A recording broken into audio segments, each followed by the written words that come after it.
आज हम एक ऐसे राजनेता का किस्सा सुनाने जा रहे हैं जो कभी ना तो मुख्यमंत्री बना ना तो मंत्री बना तो सीधे भारत का प्रधानमंत्री बना। वो कोई और नहीं बल्कि बलिया के चंद्रशेखर जी थे।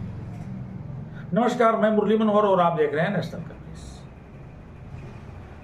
31 अक्टूबर 1984 को इंदिरा गांधी के अंगरक्षकों ने इंदिरा गांधी को गोली मार करके हत्या कर दिया। इंदिरा गांधी के निधन के बाद भारत में हुए आम चुनाव में कांग्रेस को प्रचंड बहुमत मिला और राजीव गांधी भारत के प्रधानमंत्री बने। लेकिन 1989 के आम चुनाव में वो फोर्स के शोर में कांग्रेस लुप्त हो गई।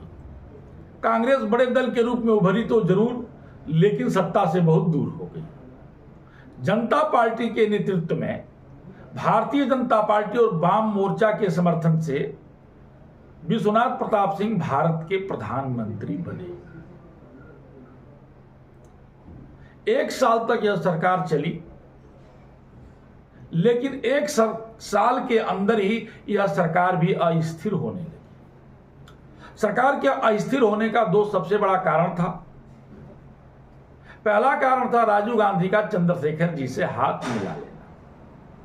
दूसरा जो सबसे बड़ा कारण था, भारतीय जनता पार्टी के वरिष्ठ नेता लाल कृष्ण आडवाणी राम जन्मभूमि बाबरी मस्जिद को लेकर के रथ यात्रा निकल गए थे, जिनको जनता पार्टी के लालू यादव ने बिहार में गिरफ्तार करा लिया।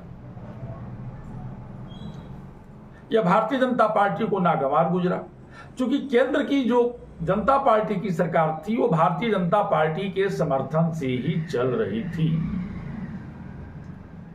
भारतीय जनता पार्टी ने अपना समर्थन वापस ले लिया। जनता पार्टी की सरकार अल्पमत में आ गई और बहुमत सिद्ध नहीं कर पाई। 7 नवंबर 1900 बीपी सिंह ने इस्तीफा दे दिया। उस समय राजीव गांधी जनता के बीच में आम चुनाव में नहीं जाना चाहते थे।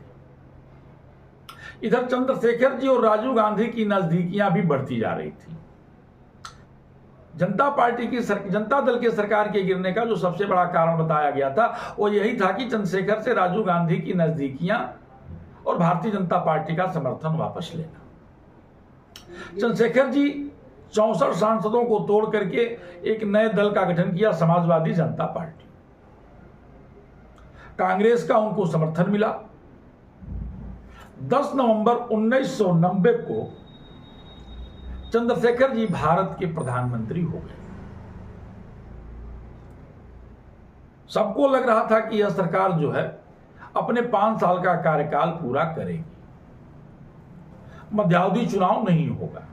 कांग्रेस भी चुनाव के लिए तैयार नहीं थी। उस समय कांग्रेस के द्वारा यह आरोप लगाया जाने लगा कि चंद्रशेखर राजीव गांधी की जासूसी करा रहे हैं। हाउस चला, चंद्रशेखर हाउस में आए और चंद्रशेखर ने यह आश्वस्त भी किया कि राजीव गांधी का कोई जासूसी नहीं हो रहा है, उसके बाद भी मैं इसकी जांच कराऊंगा। कांग्रेस वो हल्ला किया, सदन की कार्रवाई को बाधित करते रहे और 3 दिन तक सदन नहीं चल पाया। राजीव गांधी को यह अंदाजा नहीं था कि चंद्रशेखर इस्तीफा दे देंगे। चंद्रशेखर सदन से बाहर निकलते हैं, सीधे राष्ट्रपति भवन जाते हैं और अपना त्यागपत्र दे दिया। राजीव गांधी ने त्याग पत्र पर विचार करने के लिए चंद्रशेखर से कहा। चंद्रशेखर जी ने 2 टूक जवाब दिया और कहा कि चंद्रशेखर अब इस्तीफा देने की बाद ही कोई वार्ता करेंगे। उस समय के सबसे कद्दावर नेता कांग्रेस के, जो चंद्रशेखर जी के मित्र भी हुआ करते थे, उनके बड़े करीबी भी हुआ करते थे, जिनको आज भी राजनीति का चाणक्य कहा जाता है, माननीय शरद पवार साहब को दिल्ली बुलाया जाता है। चंद्रशेखर जी को मनाने के लिए राजीव गांधी शरद पवार साहब को भेजते हैं। शरद पवार ने उनसे बात किया और कहा कि आप अपना इस्तीफा वापस ले लीजिए। चंद्रशेखर ने दो टूक जवाब दिया कि चंद्रशेखर एक दिन में अपने विचार 3 बार नहीं बदलते हैं, और चंद्रशेखर इस्तीफा दे दिया। सिफारिश की आम चुनाव की। राष्ट्रपति महोदय ने नए सरकार के गठन तक उन्हें कार्यवाहक प्रधानमंत्री के रूप में बने रहने के लिए निर्देश दिया।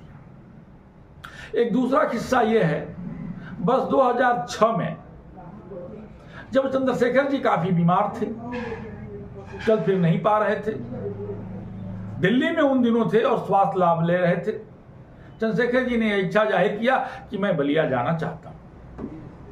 बलिया का प्रोग्राम लग गया। चंद्रशेखर जी राजधानी एक्सप्रेस से बलिया आते हैं। जब बलिया के लोगों को पता चलता है कि चंद्रशेखर बलिया आ रहे हैं, तो हजारों के तादाद में उनके चाहने वाले लोग, बलिया के लोग रेलवे स्टेशन पर चंद्रशेखर से मिलने, चंद्रशेखर को देखने और चंद्रशेखर रेलवे स्टेशन बलिया पहुंच जाते हैं। 2 घंटे के इंतजार के बाद राजधानी आती है और रुकती है। चंद्रशेखर धीरे धीरे गेट पे आते हैं। अपार जनसमूह देख करके, बड़ा जनसहवाल देख करके और बलिया के लोगों को देख करके, बलिया की धरती को देख करके फफक कर रोने पड़े।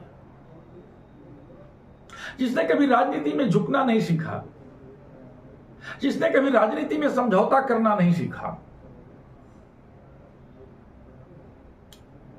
जिसने अपने पूरे जीवन में राजनीतिक समझौता नहीं किया, समझौतावादी नहीं हुए,